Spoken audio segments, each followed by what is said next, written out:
Electric cars can be pretty cool. Plenty of punch, futuristic, and you never have to go to a service station again. It's that last point that's got a lot of people pretty interested in electric motoring. But while the idea of never paying for fuel again is tempting, there is a sting in the tail. Well, in the electricity bill to be precise. Sure, they only cost a few dollars to charge each night, but by the time your bill arrives 3 months later, it can lead to some seriously wide eyes. But what if you could drive for nix? Nothing. Nada.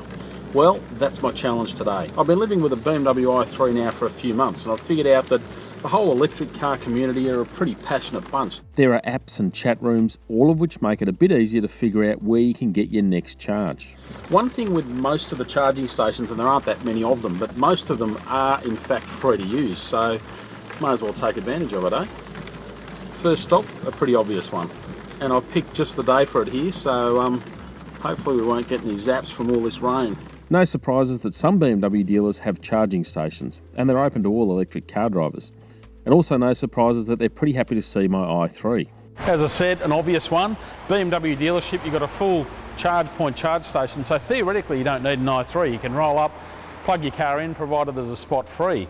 And while you're here, I guess, have a look at the new wares they got inside. But next step is to try and get another one.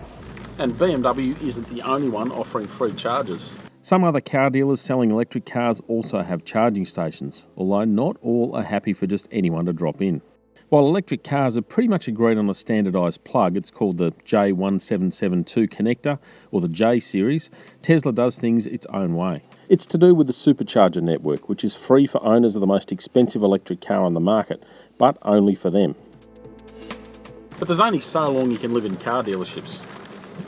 Time to go and find somewhere a little more exciting. And living with an electric car, there are some unexpected bonuses. So how good's this? My own dedicated parking spot, some free electricity thrown in. So you're finding shopping centres and other public places trying to do the right thing and doing this stuff more often. Not a bad way to convince me to come here. Except that to get that free charge, you've got to stop, usually for at least half an hour, often longer. So the next trick's what to do with all that time while the car's charging. Well, shopping centres, obviously it's a no-brainer. I'll grab a coffee to start with. And the best bit is these connected cars, I can keep an eye on how it's charging, all from my phone, which is a bonus. And once I get a bit more juice into that, I'll have to find the next place to go. That's also pretty easy. Using those apps, you can locate the nearest charging points. And council's getting in on the act too. You're finding here 2 electric vehicle parking only signs, so pretty good. Although there's something I didn't know, the 1980s Nissan Navara is actually electric powered. Work that out.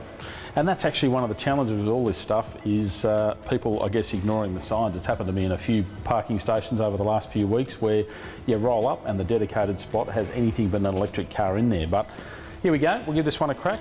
But not all plugs are created equal. I've had to bring along the car's own power cord. So standard power point on that side and that J1772 one on this side. Plug her in and off we go. Now, one of the challenges with this is, unlike those dedicated chargers with the big plugs, this one's going to take a lot longer to charge. It hasn't got as much power coming into it, so I better find something to do. And one thing with a lot of these charging stations is that they're often not in locations you'd want to spend a lot of time. It's pretty cool that you can go around just charging up from other people and from companies and councils and whatever else. It's sort of like legal stealing in a way.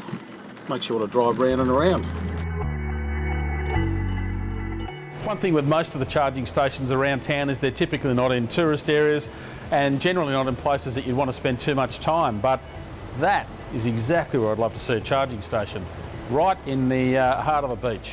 Perfect, with my own personal parking spot, of course. But there could be one saviour. See, there's a few apps kicking around that'll help me out here.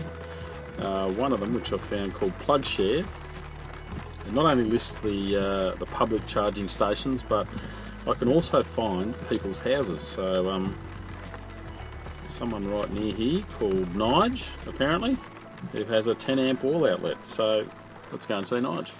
people? Well, I've got 2 electric vehicles myself, and so, you know, with the lack of charging infrastructure in Australia, it dawned on me that for a lot of people they can use a standard outlet. So I thought, why not, you know, make mine available, and that means that people are out and about like you today can pick up the phone, ring me, come get a top up. I do the same thing, and you know, we've got a map now with more than 50 homes, businesses and companies scattered around the east coast. In fact, right out in the centre of Australia we've got 2, so we can charge you in Alice Springs. So, you know, it's all about access to a bit of power when you need it, extends your range, makes life comfortable. It's certainly great to see people helping like that, and it makes life in an EV a tiny bit easier.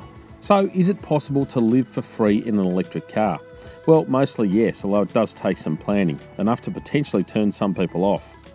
And it would help to have solar on your house to keep those electricity bills down.